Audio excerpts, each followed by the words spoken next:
maneje eso desde aquí.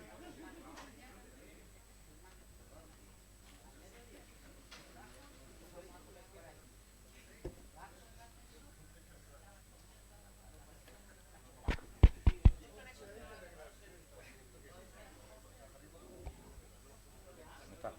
Oye, habla de la filatélica. Dale, tío, Habla quiere de que... la filatélica. De mí no. Sí, sí, voy a De que no hacer. de todo el mundo. Tú Voy hablas a de la intentar... y lo que queremos es... De ti ya hemos hablado. Ah, Bueno, sí. Hola, buenas tardes a todos. Lo primero, pues daros las gracias. Daros las gracias a todos, me vaya a permitir el tuteo, porque veo que estamos casi en familia y a los que no conozco personalmente, pues os pido que me lo permitáis. Gracias a vosotros, gracias también a José Antonio Alarcón como director de la biblioteca por seguir prestándonos, por seguir apoyándonos y por seguir colaborando con la agrupación filatélica de Ceuta y gracias al conferenciante también. Yo no lo voy a presentar, me acaba de decir, eso lo cuento aquí, me acaba de decir, dice, habla de otra cosa, pero no hables de mí. Bueno, ya conocemos todos a José Luis, ¿no? Bueno, creo, ahora cuando venía para acá, estaba contando mentalmente, creo que son las octavas charlas que damos, o la octava charla que damos en el año y pico que la agrupación filatélica lleva haciendo esta actividad, ¿no? Están un poco consolidadas, aunque siempre tenemos un poco de discusión si llega a todo el mundo, si podía llegar a más gente, etcétera, etcétera. Pero bueno, eso es un tema para después, ¿no? Para después de la charla, precisamente. Hoy, en esta octava charla, José Luis nos va a hablar sobre el coleccionismo de las cartes de visite, las tarjetas de visita, si traducimos literalmente al español, que tienen un auge, un gran auge. Estamos hablando de la carte de visite fotográfica, ¿no? Él os lo explicará muchísimo, muchísimo mejor que yo, que tiene su auge en el a mediados del siglo XIX y también tiene su declive casi a finales, ¿verdad?, del mismo siglo XIX. Eso que en un día fue una cosa útil, en la que se enviaban a los conocidos, a los parientes, a las amistades, bueno, etcétera, etcétera, etcétera, pues hoy hace el deleite de muchos coleccionistas cuando ya se están sacando de muchos arcones y de muchas antiguas cajas donde todavía quedan esas pequeñas cartes de visite que hacen las delicias de los aficionados de la fotografía y de los estudiosos de la fotografía, como es José Luis. No os digo nada más, gracias otra vez y os dejo con él. buenas tardes. Se me oye, ¿no? Por esto de las cámaras y esas cosas que hay que tener cuidado. Esta tarde yo voy a hablarles de un coleccionismo, de una colección que yo emprendí hace algunos años de una forma un poco peculiar. La mayoría de mis colecciones no han nacido por el afán coleccionista, sino han nacido porque he iniciado un tema de investigación, me he dado cuenta de que necesitaba piezas, no encontraba esas piezas en los archivos públicos, o cuando acudía a esos archivos públicos iba a tener muchos problemas luego de reproducción, y al final pues terminaba comprando las piezas para poder montar esos temas. Y así nació también esta colección de la que yo os voy a hablar esta tarde. A ver, bien. Para empezar, hay que hablar siempre un poco de la historia de la fotografía. Yo sé que siempre que hablo de historia de la fotografía comienzo por el mismo sitio y explico más o menos lo mismo. Pero bueno, hay que recordar algunas cosas, como es que, bueno, que los sistemas de captación de imágenes son sistemas antiguos, que sobre todo en el siglo XVIII se desarrollan bastante, y que la fotografía nace en principio pues en 1837, cuando se fijan las primeras imágenes, y sobre todo gracias al invento de Louis Daguerre, del daguerrotipo, en 1839. Muchas veces pensamos, cuando hablamos del siglo XIX, que las cosas iban muy lentas, que tardaban muchísimo en llegar las cosas a lo mejor desde París o desde Londres hasta Madrid, y eso no era así. Es decir, el invento del daguerrotipo se presenta el 39 en París, pero es que inmediatamente se presenta en Barcelona, se presenta en Madrid. Las cosas iban mucho más deprisa de lo que muchas veces podemos pensar. La fotografía de estudio es una fotografía que tiene en el siglo XIX muchos problemas, porque los tiempos para impresionar las placas son muy lentos, hay que mantener a la persona prácticamente atada con artilugios como esos que veis en la pantalla, que permitían tener a la persona fija para que no se moviera y no saliera la imagen movida, ¿no? Los estudios además estaban llenos de luz, es decir, por eso los horarios comerciales de los estudios eran horarios de luz. Se empezaba con la luz de la mañana y mientras duraba la luz, y entonces los estudios solían estar en la última planta de un edificio, con una claraboya de cristal, con muchísimas cristaleras por todas partes, y luego montañas de cortinas con las cuales orientaban la luz. Estamos hablando de una época en la que no hay luz eléctrica. Fijaros la dificultad que eso tiene.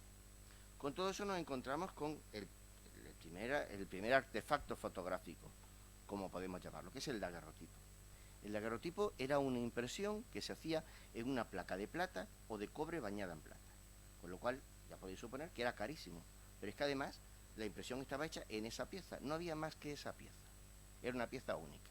De modo que el daguerrotipo era tan caro o más caro que te pintaran un retrato, que te hicieran una miniatura, carísima.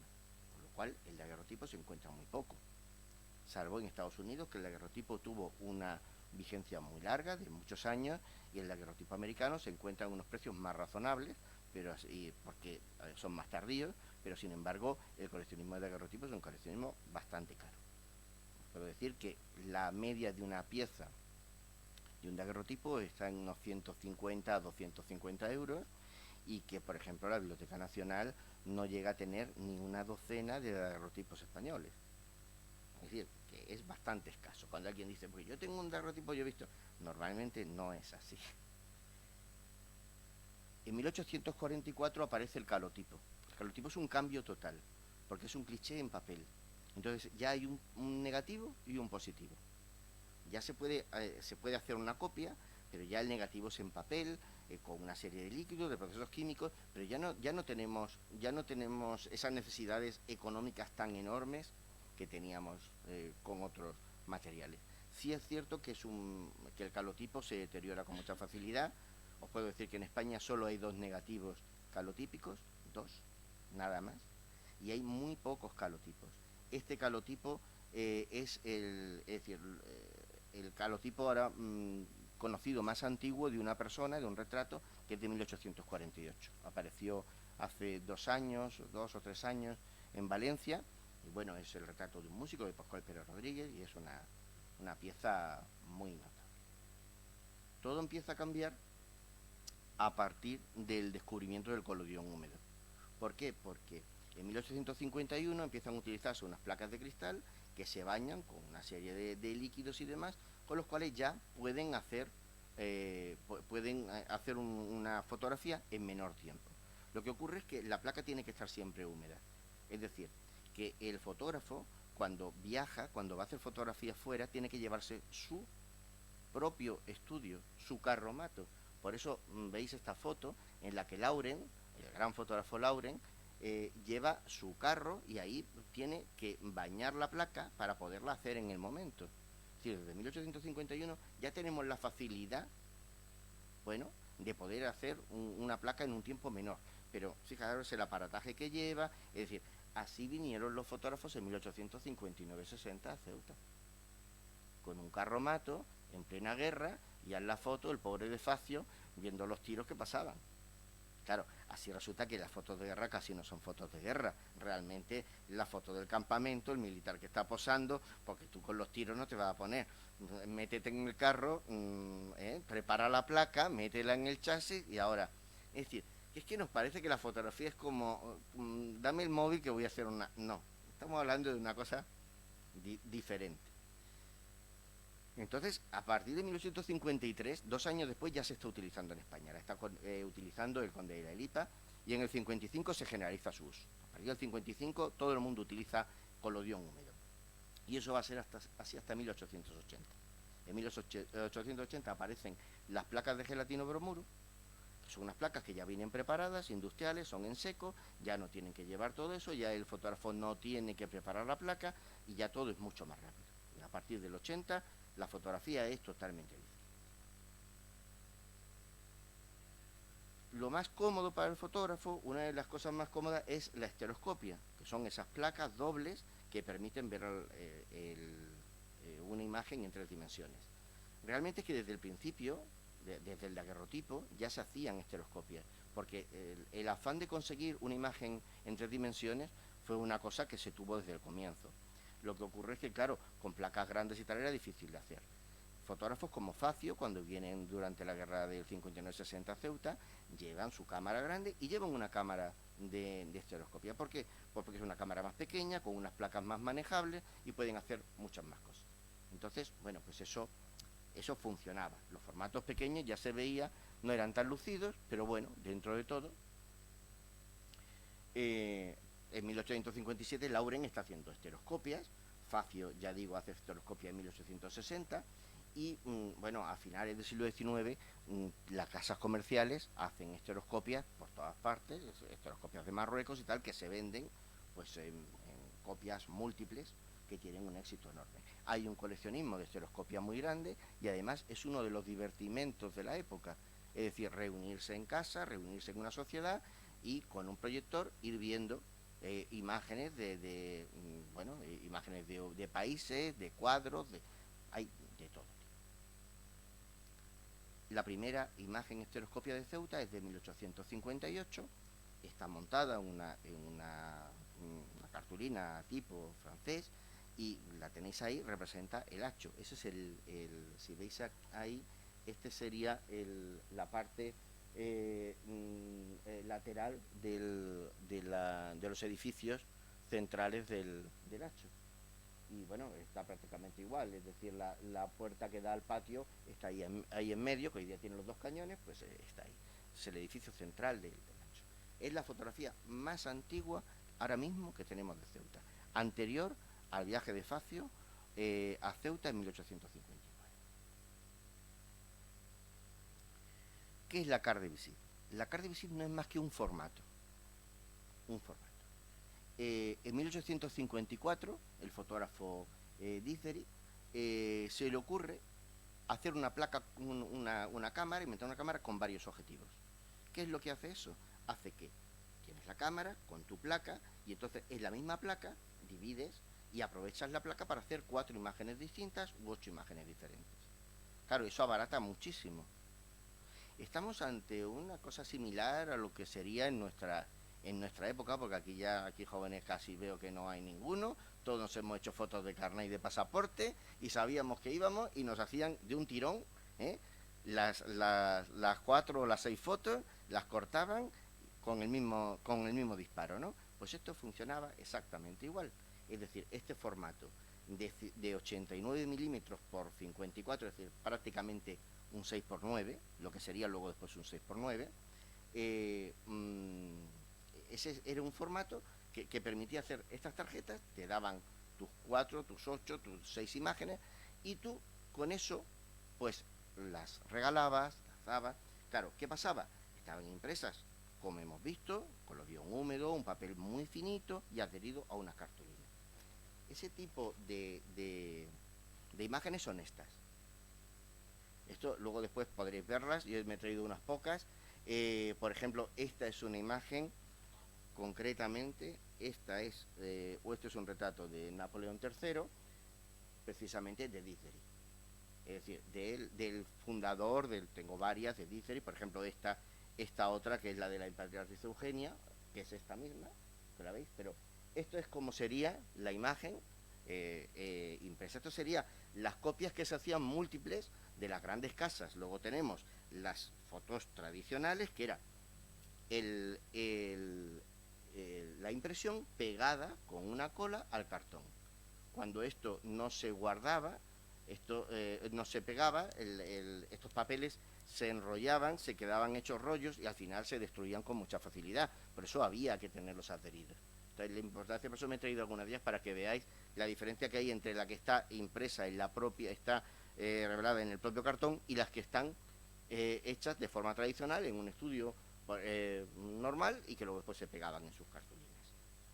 Bien, como digo, Díceris es el primero que las hace, y las piezas de Díceris son piezas extraordinarias.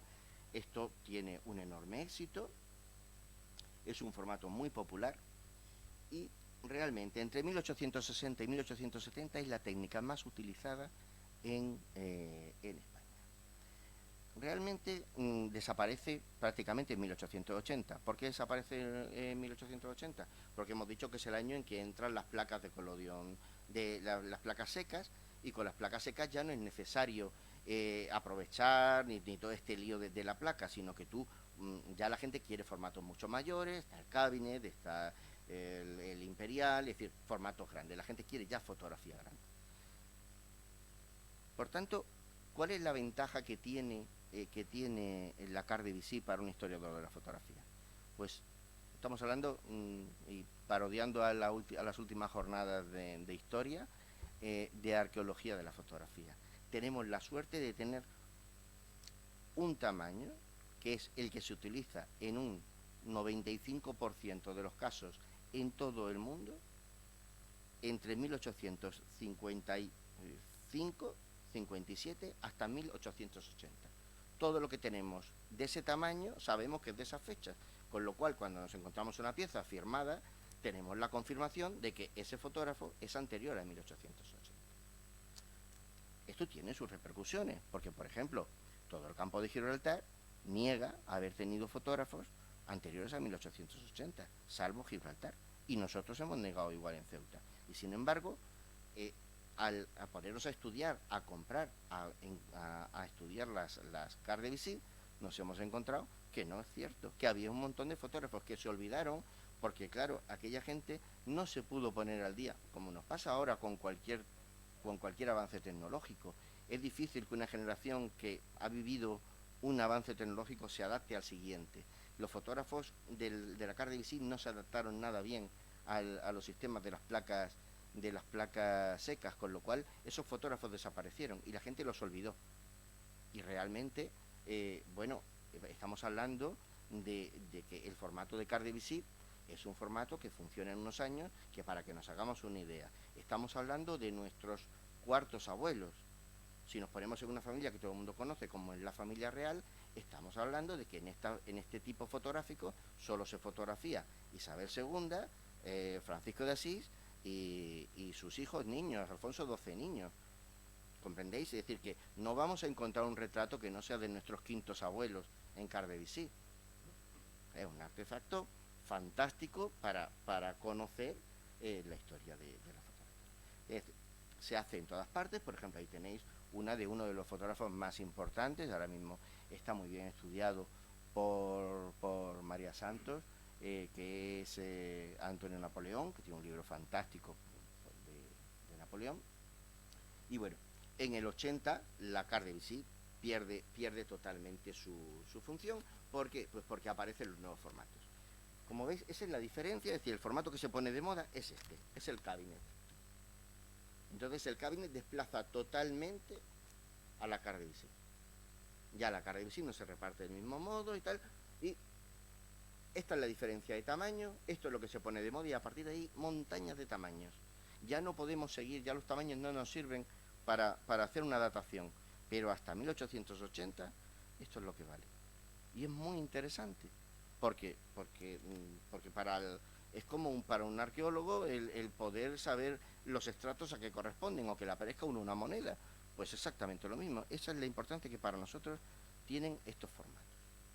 Bien, ahí tenéis, por ejemplo, pues una cabinet de Vidal y Arbona. Vidal empieza con la Carte de Vichy, luego lo veremos, pero Arbona ya no trabaja la Carte de Vichy prácticamente, y sin embargo tenemos una Carte de Vichy típica de Ceuta, ese retrato de Elisa Cano Fiallo, de un fotógrafo de Ceuta totalmente olvidado, que seguramente, fue un fotógrafo que vino confinado a Ceuta durante el sexenio revolucionario y terminó en Filipinas, que es Luciano González. Todo esto realmente hemos podido averiguarlo gracias a que en los últimos años algunas familias se han desprendido de sus colecciones fotográficas, de sus álbumes, y se han vendido en el rastro. Y entonces han empezado a salir fotos de Ceuta de fotógrafos que no sabíamos. Y hemos ido estudiando los personajes y al final de muchos de ellos hemos ido averiguando qué familias son, quiénes son. Bueno, por ejemplo, está este retrato de una joven hebrea o vestida de hebrea, porque por detrás pone retrato pone Baldomerita Blon y no sabemos si es para Baldomera o si es de Baldomera, que le prestó a alguien el traje de hebrea típico que se utilizaba en la zona de Berberisca, con ese abanico en forma de corazón y tal que se ve en muchos libros de ilustrados de personajes de la comunidad judía de Marruecos. Un retrato precioso, de estos tengo varios. Bien, ¿por qué se llama carte de visite? Porque era exactamente el tamaño de una tarjeta de visita. Lo que pasa es que en el mundo fotográfico se conoce siempre por el nombre de carte de visite y sobre todo con la abreviatura CDV para distinguirla de cualquier otro tamaño.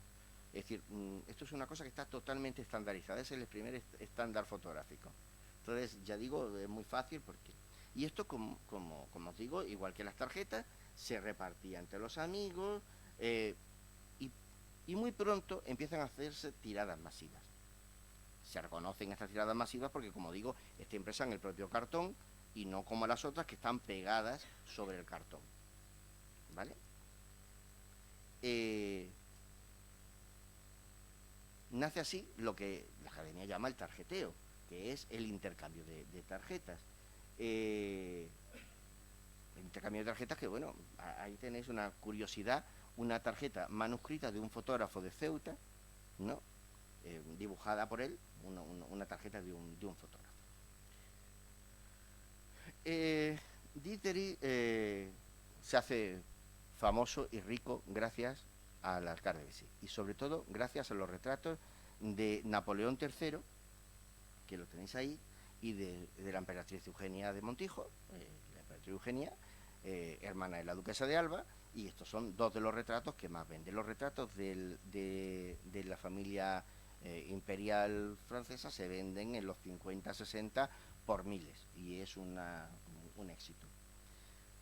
Es un éxito tal que casi todas las empresas fotográficas de importancia hacen carte de visite y empiezan a hacer carte de visite en cuanto pueden, incluso de interiores. Aquí tenéis una carte de visite del interior de la capilla del Príncipe Arthur de la Catedral de Worcester, que de nada menos que de Wilson, que como sabéis Wilson es una de las compañías que hace una de las primeras colecciones en las que aparece Ceuta de 1870. Wilson no viene a hacer las fotos, Wilson es la marca comercial, el fotógrafo ya es muy mayor o incluso no vive cuando en algunas dataciones que se hacen de las fotos de Ceuta y Marruecos, pero ellos utilizaban fotógrafos que iban haciendo sus placas por ahí y luego después ellos las comercializaban. Fijaros la dificultad que tenía, claro, este tipo de fotos requerían un tiempo enorme para poder conseguir esto de instantánea nada. Son a lo mejor 2 minutos, 3 minutos, puede pasar una persona por delante y no pasa nada porque no queda ni rastro en la imagen. Otro de los grandes fotógrafos que se suma a la moda de la carte de visite es nada menos que Laurent, que es uno de los primeros fotógrafos reales del palacio, pues hace fotografías. Y fijaros, hemos dicho que, claro, en Francia, ¿quién es el personaje más importante? El rey, la reina, el emperador, la emperatriz, como en España, el rey, la reina, tal. Pero después de eso, estamos hablando del 58, 59, 60. ¿Quiénes son los personajes más importantes españoles? Más de moda. Los demás de moda son los generales que han participado en la guerra de Marruecos. El general O'Donnell, por ejemplo. Y claro, una de las fotos que mejor se vende es la del general O'Donnell. Hasta Clifford va a hacer carte de visite. El gran Clifford, el gran fotógrafo de la reina Victoria Eugenia, comercializa estos retratos maravillosos de la reina Victoria e incluso también hará algunos de la reina Isabel II de España.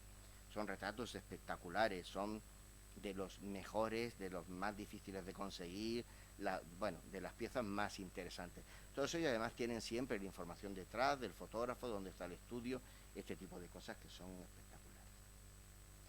Y claro, los personajes célebres no son solo los monarcas y los generales, también son los escritores como Alejandro Dumas o los toreros, En España los toreros, como por ejemplo Marinero, pues Antonio Ortega, pues estos son fotografías son cartes de visita de personajes populares. La gente los colecciona. Y esto no es solo que se venden en muchísimos establecimientos, es que hay cajas para guardarlos, hay álbumes para guardarlos. Es decir, hay coleccionistas de cartes de visita con sus álbumes y todo. Por ejemplo, estas pertenecen, estas no son mías, estas dos son del Archivo General de Ceuta, de la colección de Antonio Ramos. Son prácticamente de su madre, las colecciones de su madre y de su padre, que coleccionaban cartes de visita cuando eran jóvenes. Antonio Ramos nació en 1872. Daos cuenta, porque es que estamos hablando de piezas que tienen todas 150 años, más o menos.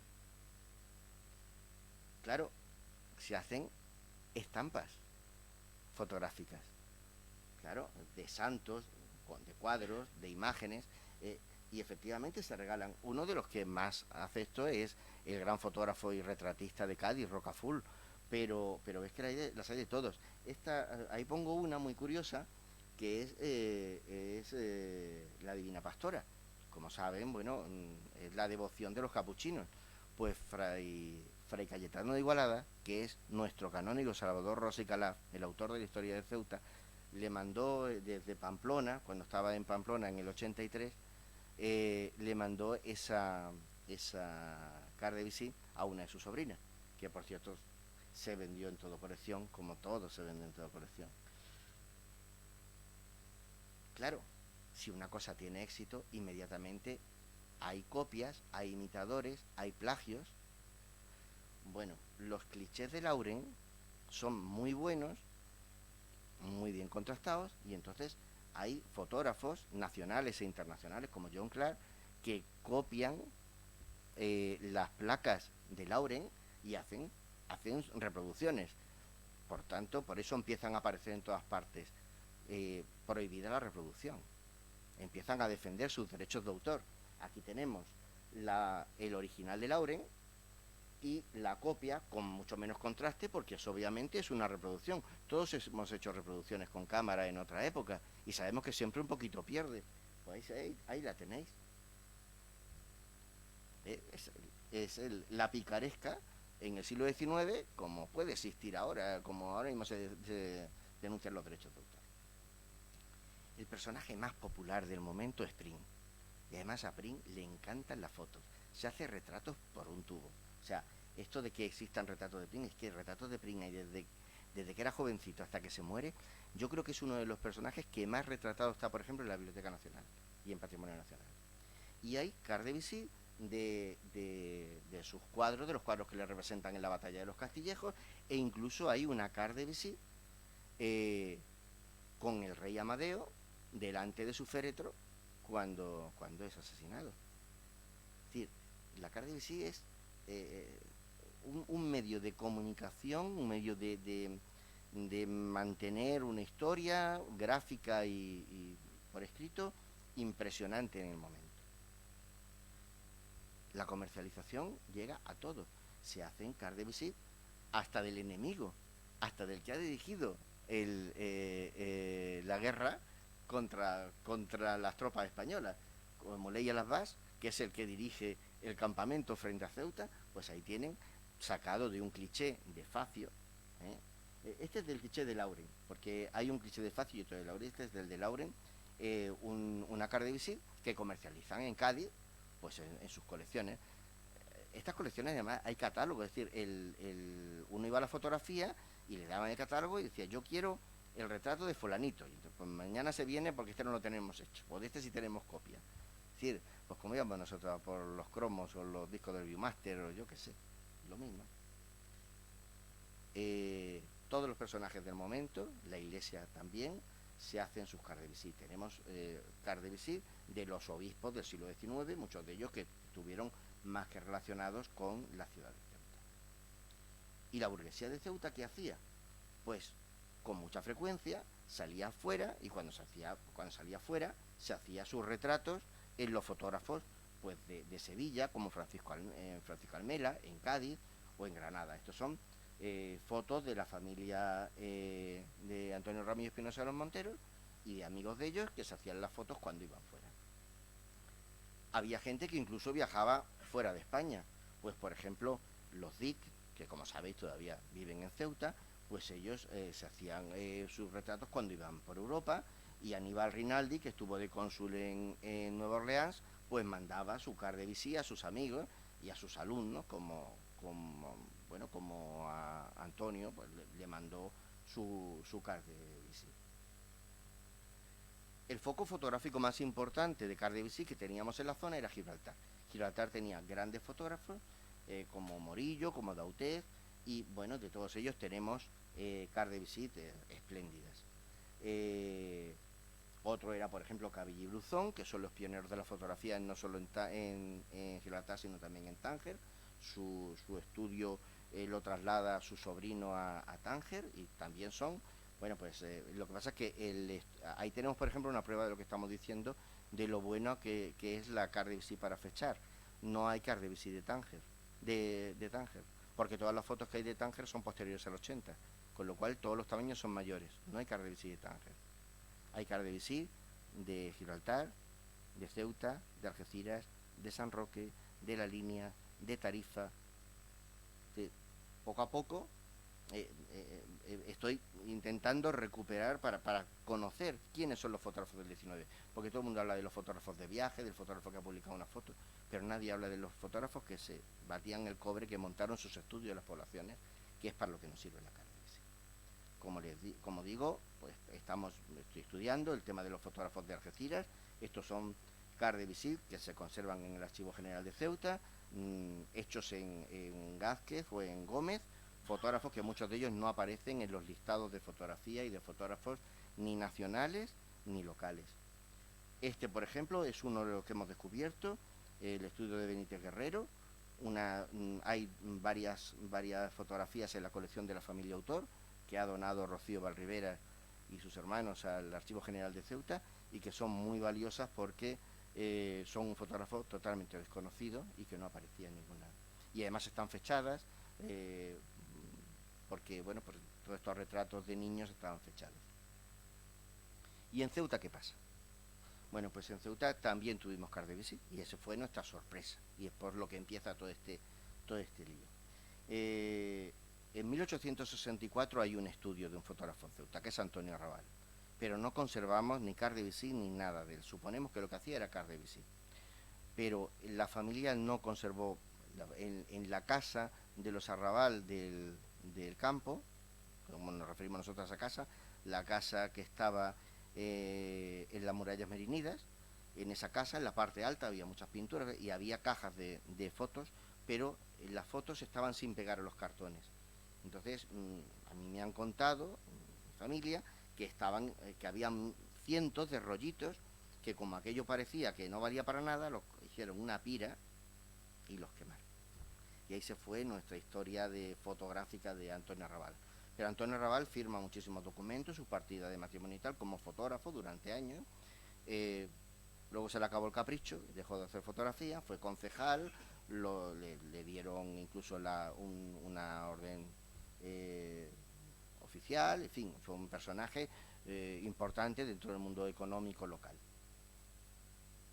Hay un fotógrafo que descubrimos hace unos años, que no llegó un año en la ciudad, un fotógrafo de Cádiz, que fue diputado, que fue Rafael Guillén Martínez. No sabemos si llegó a montar o no algo en la ciudad. Yo creo que si llegó a montarlo fue pensando en algo posterior, pero no da la impresión. Mi idea ahora mismo es que todos los fotógrafos que tenemos corresponden al sexenio revolucionario, y son gente que están en el presidio, seguramente porque todos habían sido conservadores y estaban castigados aquí, curiosamente, en ese momento. ¿Cuál es el primero que tenemos? Pues se llama José Olivares. José Olivares es un fotógrafo que al dorso de sus fotografías, como ven, pone José Olivares, fotografía española, calle Real 13, Ceuta. Es decir, tenemos plenamente documentado dónde estaba el estudio. Y sin embargo, no hay memoria de ese estudio, ni se hereda ese estudio en los 80. Es un estudio que no pasa de esa época. Ya digo que tengo documentadas piezas, y muchas de ellas fechadas incluso, de este hombre, que seguramente es el José Vicente Olivares, fotógrafo hoy día importantísimo dentro de la historia de la fotografía española, de Cartagena. Yo creo que es el José Vicente Olivares de Cartagena, porque aparece en Cartagena cuando desaparece. Él tiene una técnica bastante importante, llega incluso a hacer retratos de grupo en formato carte de visite, que no es nada fácil. Y bueno, pues hemos encontrado esta pieza que a mí me parece muy interesante, porque sabemos quiénes son los tres personajes. Son tres militares de Ceuta que eran veteranos de Cuba, habían estado en Cuba los tres. Hay algún otro retrato de ellos, yo creo que hecho también por Olivares, pero sin embargo no tiene marca de fotógrafo. Como es natural, a nosotros lo que nos interesa muchas veces no es solo la pieza. Hombre, si estamos hablando de un retrato de Pring, pues vale, pues todo el mundo sabe que es Pring y fenomenal. Pero cuando son tres personajes que no sabes quiénes son y tal, bueno, pues a ti lo que te interesa es el artefacto fotográfico, valga la redundancia del tema, pero que es un término que utilizamos mucho, y para ese sí que necesitamos la mención de responsabilidad. Otro de los fotógrafos de esa época es Luciano González. Luciano González está también del 70 hasta el 73. ¿Por qué sabemos que todos estos fotógrafos terminan en el 73? Pues porque Juan José Relosillas, el autor del libro 14 meses en Ceuta, dice que él llega aquí en 1873. Se tiene un año y pico y no se puede hacer ninguna fotografía porque no hay ningún fotógrafo en la ciudad. Luego en el 73 todos ellos han salido de Ceuta. Todos estos fotógrafos tienen unas fechas máximas que van entre el derrocamiento de Isabel II, 1868, y el año 1873. Es decir, muy curioso porque nos permite de un personaje. Esta, por ejemplo, la veis, está datada en 1870. Son formatos, como digo, totalmente estandarizados. Hasta los cartones en los que se montan son cartones que se utilizan en toda España. Ahí veis el retrato de Joaquín González Novella y Lazareno, que es el marido de Elisa Cano, la que hemos visto antes, de 1870, con una orla, y una orla similar, ¿no?, es la que está utilizando el fotógrafo Toledo de Madrid en esos mismos años. Como veis, es decir, todo es mucho más igual de lo que parece. Las cosas no es que porque estemos en Ceuta esto no nos llega a lo que pasa en Madrid, no. Las modas pasan rápidamente de un sitio a otro. También tenemos estampas de la Virgen de África, normalmente de grabados, porque la Virgen de África no se mueve de su altar, no hay luz eléctrica, no hay forma de iluminarla y por tanto no hay manera de hacer una foto de la Virgen de África en el templo. Realmente las primeras fotos de la Virgen de África hay que llegar a los años 20 para encontrarlas. Antes, todas ellas lo que son fotografías de grabados o de cuadros de la Virgen de África. Solo me he traído esta misma, no, pero por ejemplo aquí he traído otra diferente, otra carte de visite, ¿no?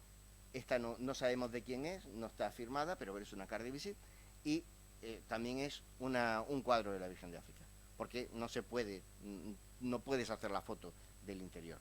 Otra cosa que se hace mucho son reproducciones de otras fotografías. En este caso estamos entre que puede ser un post-mortem, o es decir, las fotos que se hacían de los niños cuando habían muerto, o simplemente que de una foto de grupo le han recortado a la madre o al aya que la tenía en brazos, han recortado al niño, que seguramente ha muerto, y entonces para recordar al niño han recortado al niño y han hecho la carte de visite con ese recorte. Esto que se hacía en todas las capitales, que está documentado para Napoleón en Barcelona o para pues en Ceuta, lo hacían exactamente igual. Fijaros, esa reproducción está fechada en 1871. Que no nos damos cuenta, pero son unos poquitos de años. Otro de los fotógrafos, una vez que el fotógrafo consigue montar su estudio, ya lo hemos dicho, una azotea con los cristales, se ha gastado un dinero. Esto ahora ya, una vez que tú lo has hecho, esto no se destruye y se monta otra cosa. Tú procuras traspasarlo. Esto es como la farmacia.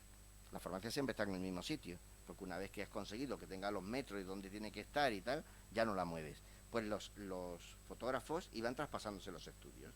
Entonces Luciano González, antes de irse, se une a Juan Tendero y montan González y Tendero, que sigue haciendo estos retratos tan bonitos de niños, por ejemplo, hasta que Tendero se independiza y ya mantiene su estudio solo. Este fotógrafo, que trabaja en el 71, 72, 73, en el 73 ya sabemos que no hay fotógrafo. ¿Qué pasa con él? Bueno, pues después de muchas vueltas hemos conseguido saber dos cosas importantes. Primero, que Tendero se instala en San Roque. Se instala en San Roque y él sigue siendo un fotógrafo que trabaja, sigue poniendo en sus membretes Ceuta y Campo de Gibraltar, normalmente, y es un fotógrafo que va a trabajar hasta que muera en 1903. Él va y viene porque su familia la tiene en Ceuta. Y lo segundo, él cobra una indemnización para irse. En 1874 hemos encontrado un expediente en el que él, debe haber algún tipo de compensación estipulada para que alguna gente, cuando se marchaba de Ceuta, se le indemnizara por irse. Y él cobra esa indemnización y ya no puede volver. Entonces, él la cobra en el 74. Con lo cual, sí puede ser que él, su crisis, no lograba vender fotografías en el 73, lo que fuera. El 73 el estudio no está abierto y en el 74 él ya está en San Roque. Cobra la indemnización para marcharse y punto. El siguiente fotógrafo que tenemos es Gonzalo Casas, que llega aquí en 1876 con sus grilletes puestos. Es uno de los más grandes estafadores que ha dado Cataluña durante los últimos 100 años. Un hombre que falsificó papel moneda, que aparece en los periódicos de Francia, de Suiza, de España. Un personaje interesantísimo, Gonzalo Casas, pintor y fotógrafo. En Ceuta conservamos alguna pintura y muchas fotografías. Él está en los 70 todavía, él hace car de visit hasta que a partir de los 80 lo deja y se suma a los nuevos formatos y va a conseguir hacer formatos incluso cercanos a un 13, sí, hace hasta un 13-18, lo cual indica que tiene ya unas cámaras importantes. Otro de los fotógrafos de ese momento es Ángel Vidal.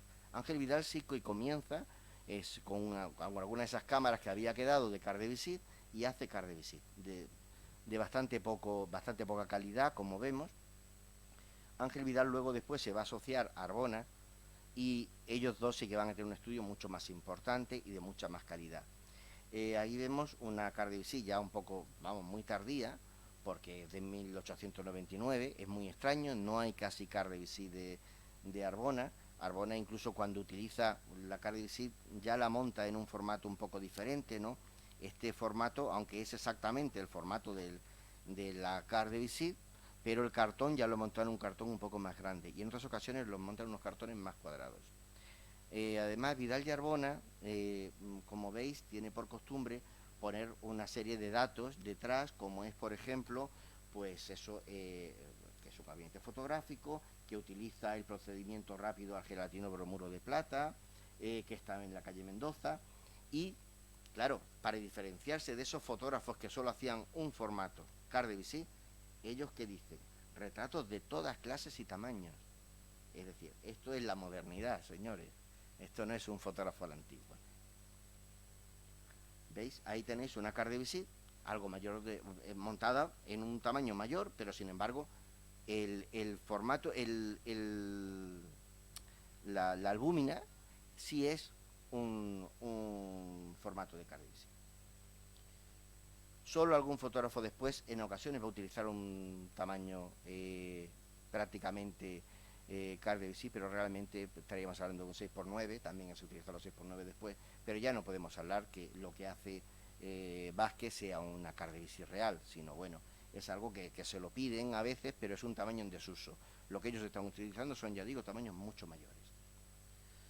Para ir terminando, deciros que bueno, que las car de visit las coleccionaban las familias, normalmente tenían sus álbumes y las tenían en sus álbumes. Conozco álbumes de familias del 19 que tienen, pues eso, pues, por ejemplo, este es el álbum de la familia González Novelle con retratos de esos años.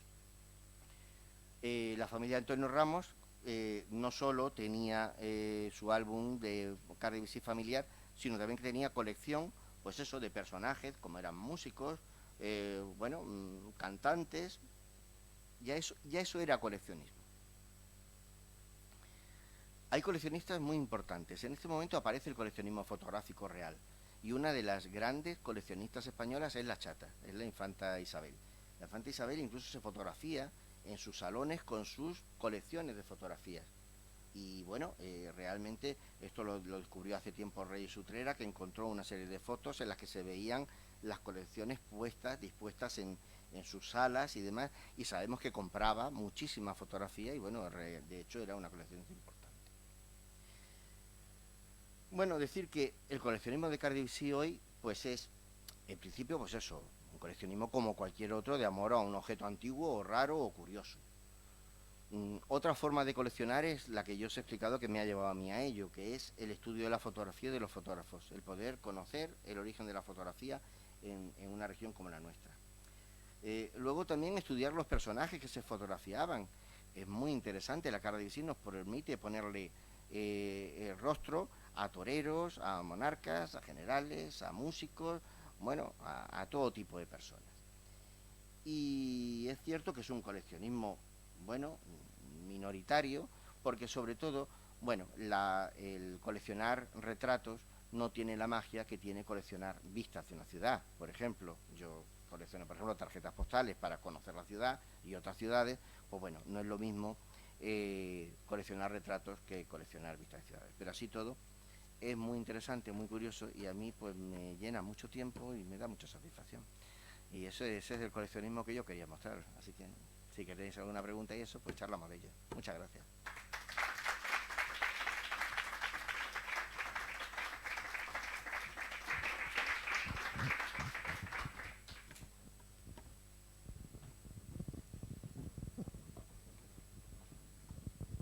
Hola, buenas noches. Yo no tengo palabras. Me dejas cada vez que te escucho, me dejas empatado. Y mira que te he escuchado una veces. Chorrada que yo estoy montando hace tiempo. Sí. Cuando yo intento, porque no hay nada nuevo y muchas veces lo hemos comentado, no hay nada nuevo bajo el sol y las modas se repiten, se perpetúan, etcétera, etcétera. Y hemos comentado lo que nos pasaba en nuestras familias con la misma función que tenían las cartas de visita que has estado comentando en aquella época, lo que sucedía cuando éramos pequeños. Sí. Hemos rememorado los estudios fotográficos, cómo se regalaban, se utilizaba la fotografía sobre un soporte específico, que ya venía preformateado, con sus palabras de felicitación, etcétera, por ejemplo, en la Navidad. Sí. ¿Podríamos decir que estamos ante un mismo hecho, ante una situación parecida? La importancia de ver la cara a la gente es grande. Es decir, el saber qué cara tienen las personas es una curiosidad. Es decir, todos hemos vivido cuando llegaba un sobre porque el tío fulanito había tenido un hijo, luego después un nieto, y nos mandaba la foto del niño. Y tenemos todos una caja de primos que muchas veces no sabemos quiénes son, ¿vale? Porque esto les pasaba a nuestros bisabuelos, a nuestros abuelos, a nuestros padres, y nosotros tenemos la misma caja con una serie de fotos que no sabemos quiénes son, que por cierto no las tiréis, sobre todo si tienen información detrás. Pero que efectivamente es así, es decir, en las fotografías se mandaban las fotos de comunión, se hacían los recordatorios de comunión y no sé cuántas fotos y se regalaban. Y estaban los formatos típicos. Esta mañana hablábamos de eso. Y yo en mi casa, por ejemplo, cuando nace mi hermana, yo le llevo a mi hermana 2 años, en el piso de abajo vivía Bonich. Y Germán apareció por la cámara en mi casa y le dijo a mi madre, Paloma, a los niños que hacer una foto.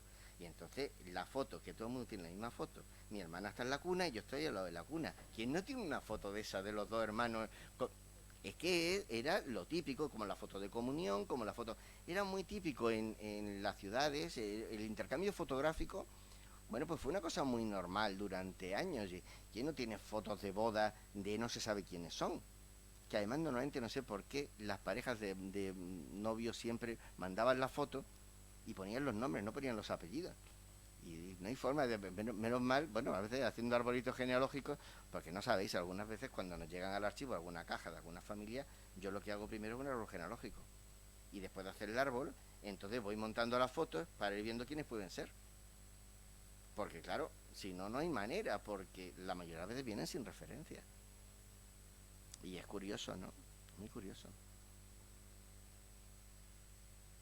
Pero si queréis ver algunas, por la curiosidad de verlas, de ver el objeto, pues yo me he traído unas pocas de las que hemos puesto. Ya digo, tengo muchísimas.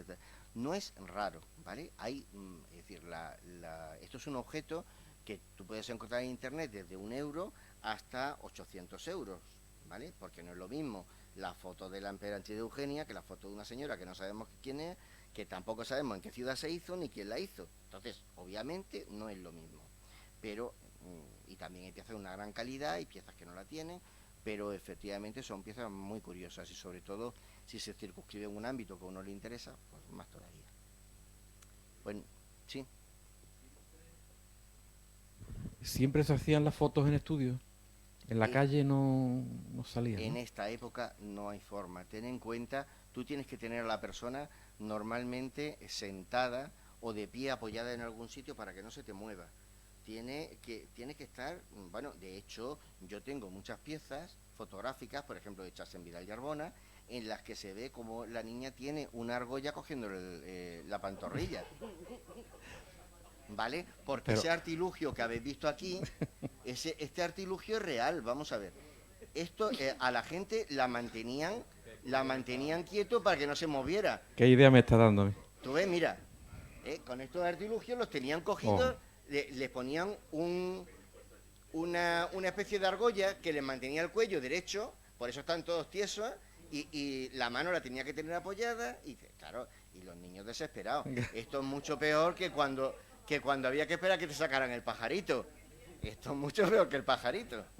Claro, pero se echa un poco de menos, hombre, ya con los tiempos que estamos, también hacer un pequeño estudio en exteriores, como siempre se suele hacer, ¿no? Hasta el 80. O sea, no estudio natural, en un parque, siéntate de niño y venga. Y entonces... Claro. Pero escúchame, llévate el carro. Claro. Porque vamos a ver, tienes que llevarte las placas y los líquidos y allí mismo... Pero esto no era ya la otra fase, la de no, seco. Estamos hablando antes del 80. Ah, del 80. Todo esto estamos hablando antes del 80. Antes del 80 tú no tienes placa seca. Mientras tú no tienes placa seca, el follón es que te tienes que llevar el carro con todo el laboratorio. Y cualquier cosa, una motita de polvo te estropea la placa. Esa es la dificultad. Por eso no se hacen cosas fuera. Claro, además tampoco puedes dominar la luz. Entonces son muchos problemas. Entonces la fotografía es de estudio. Por eso la Car de Vichy es raro, salvo alguna pieza de ese tipo, pues como la que hemos visto, la de Wilson, o alguna cosa así muy, tú ves, y si no los cuadros, claro, esto porque no se te mueve, los bancos no se te mueven, y ha conseguido, seguramente era un día que hay una luz maravillosa, esto es un templo gótico con unas cristaleras inmensas, y seguramente dijo, venga, vamos a ponernos y la vamos a sacar. Pero es dificilísimo. La mayoría de las cosas, por ejemplo, Lauren, sus fotografías de ciudades y tal, durante años, hasta que no llega la placa seca prácticamente, es todo cuadros. Son cuadros, el cuadro no se mueve. Claro. No hay el tiempo y la luz eran dos inconvenientes para la placa húmeda muy grandes. La placa luego además solía tener siempre un defecto, siempre se ve en alguna esquina, porque claro, tú metías la placa en líquido, la movías y se te quedaba la marca de el líquido había llegado hasta donde llegaban tus dedos.